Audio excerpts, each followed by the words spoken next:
Good evening, friends. Myself, Dr. Roshita Khare. I am a consultant psychiatrist and sexologist practicing in Manas Clinic, Pankaj Club Road, Baner, Pune.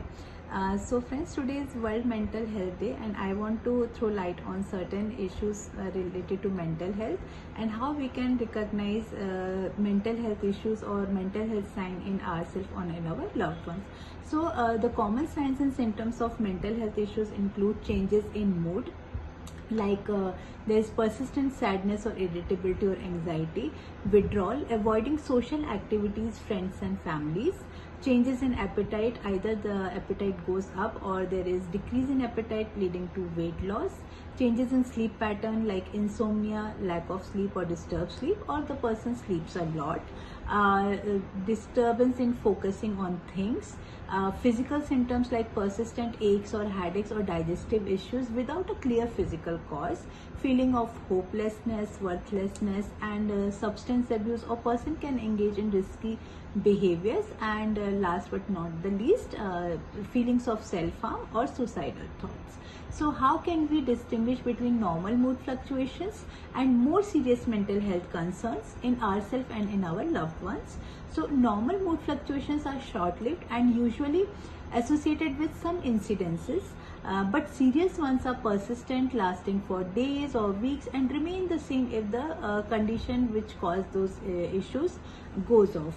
Normal mood fluctuations are mild to moderate in intensity, whereas major mood fluctuations are interfering with the day-to-day activities of the person also.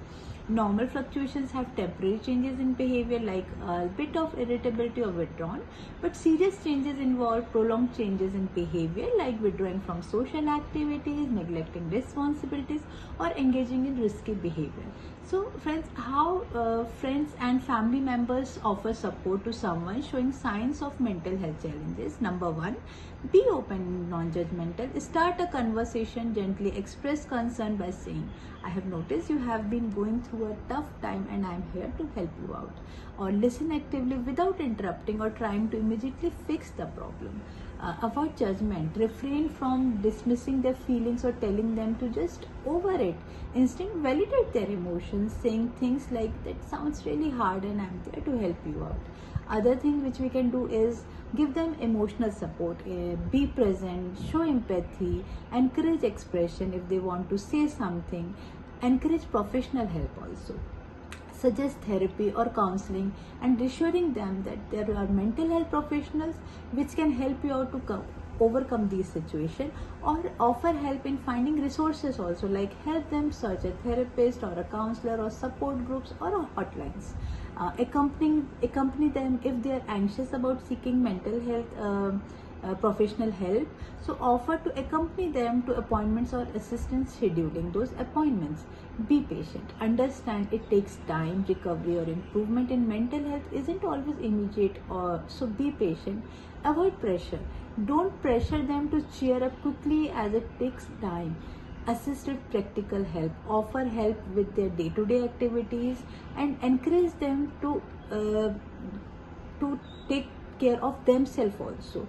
Stay connected, check in regularly, keep in touch. If they seem to be withdrawn, be consistent in meeting them or talking to them. Yes, apart from all these things, be mindful about your own boundaries also, because supporting someone through a mental health challenge may be challenging to you also, and you can and it can lead to burnout in yourself also. So if needed, you also take professional help. And yes, recognize signs of crisis. Watch for the red flags. If the person is expressing feelings of helplessness, hopelessness, worthlessness, or anything like self-harm, so be vigilant about it. So last but not the least, I will just add that mental health is a fundamental aspect of our overall well-being, yet it is often overlooked or stigmatized. Addressing mental health issues require compassion, understanding, and proactive support both from ourselves and those around us. By breaking the silence around mental health and treating it with the importance it deserves, we can create a healthier environment, more resilient communities where everyone feels empowered to seek help when they need it. Thank you.